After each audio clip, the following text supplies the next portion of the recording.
Donkey Kong! Donkey Kong! Donkey Kong is back!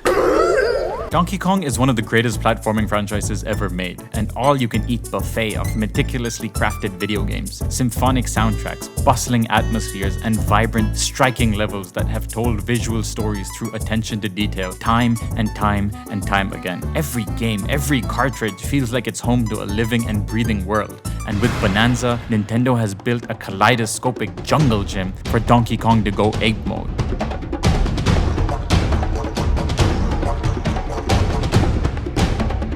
There are 17 layers in this game, 44 sub-layers and over 700 bananas. That is a lot of world to build, and in this case, a lot of world to break. Bananza is, from a design standpoint, such a unique and different 3D platformer that manages to strike up a whole new formula for the concept of fun. Almost everything can be punched, smashed, ground pounded, picked up, thrown, blown up, used as a surfboard, and stacked upon each other to build structures. On paper, that sounds more like a destructible sandbox than a 3D platformer. When you're first introduced to Ingot Isle, the instinct is to just break stuff. Boom, boom, boom, boom. You know what I mean? Even the music is boom, boom, pow. Them chickens jacking my style. And it's hard to not want to break the level because you're always rewarded with a banana, a chip, or money. When do I do some real platforming? But then you skydive into the lagoon lair, Tears of the Kingdom style, and hear this absolute marvel of a soundtrack where the bongos start off really soft.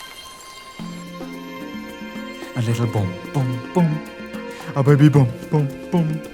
A small boom, boom, boom. A bigger boom, boom, boom. Boom, boom, boom. Donkey Kong now. Boom, boom, boom. Boom, boom, boom.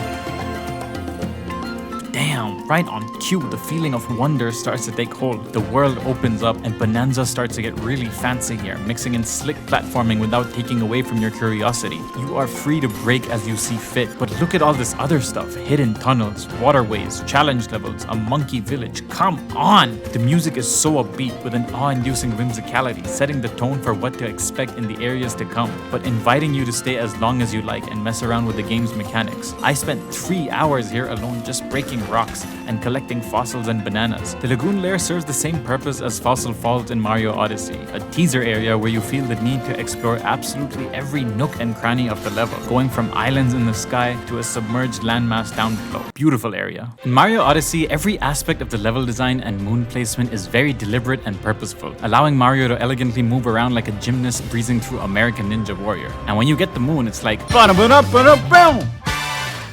good job! In Bananza, the placement of each banana feels like a primal hunt. The only thing stopping you from reaching one is the terrain. So DK barrels around like an NFL mascot, plowing through a bunch of kids to touch down. And when you get the banana, it's like a sleep paralysis demon in your ear with a potassium craving going, oh, banana! It's funny because DK is actually quite nimble in his movement. He glides effortlessly across the map when he needs to, but on the other hand, bumbles and brute forces his way around. I love this punch mechanic, man. There's been so much work put into how it feels, how it interacts with different types of terrain. It can't just be any old punch, it has to be the right weight, the right level of oomph, because 90% of the game is breaking stuff. It can't be floaty like Square Enix's Hulk, that's some weak shit. It has to be meaty like God of War's Kratos. When you break rock and stone, it's like, ah, yeah! When you break sand and snow, it's like and when you punch through concrete, it's like going from one layer to the next feels like traveling through a storybook with all these little subplots and adventures taking place. It very much is in line with Retro's Donkey Kong games, where each level spins its own tale through visual context and details as you progress further and further. It also brings in Rare's 3D platforming formula of having these little charming characters populate the world, making them feel more alive. The hilltop layer, when you meet the fractones and the music's all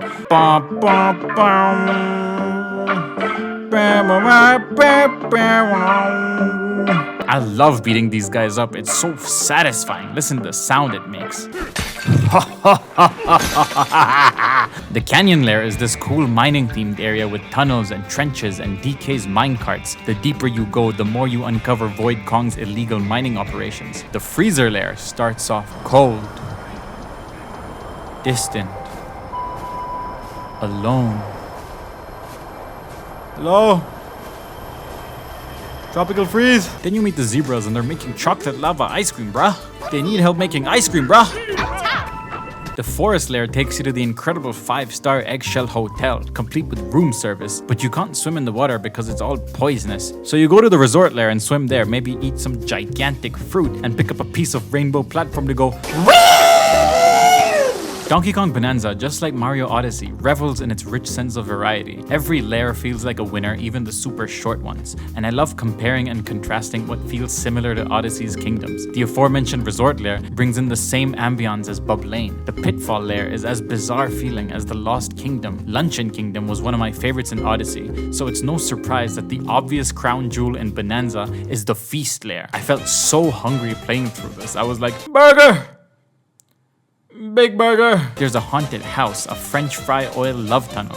The minecart doubles as a roller coaster, and there's so much salt everywhere. Is Nintendo trying to tell me something about fast food? Is that why Donkey Kong never says, "Oh, burger"?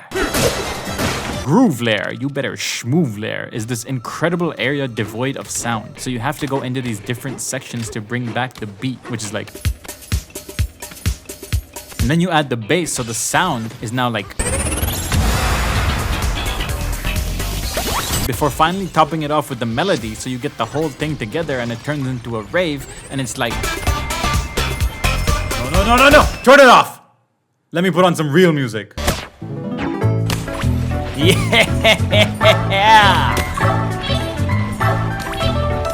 Bananza's world building is such an incredible feat of platforming. Just think about it for a second. You have to go and design a world that is functional, contains a variety of different ideas, different characters, different subplots, while making sure almost everything is breakable. Even crazier is the introduction of the Bananza power-ups. You can become an even stronger Kong and break harder terrain. You can become a zebra and go supersonic speedo mode. You can turn into an ostrich and fly around the place while dropping egg bombs. The elephant just effortlessly sucks everything up, but also creates spheres made of the material you absorb.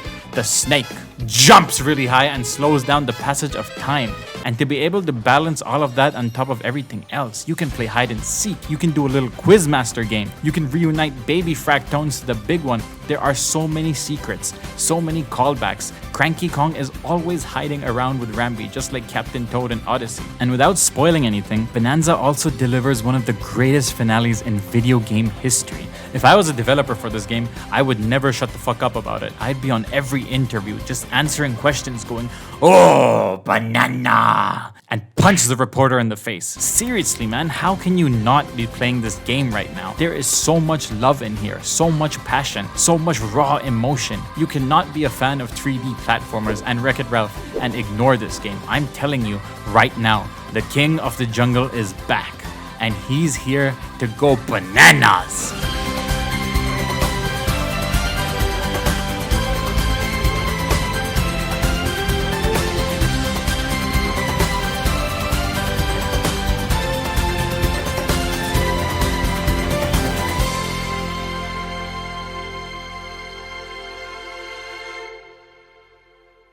Hadouken!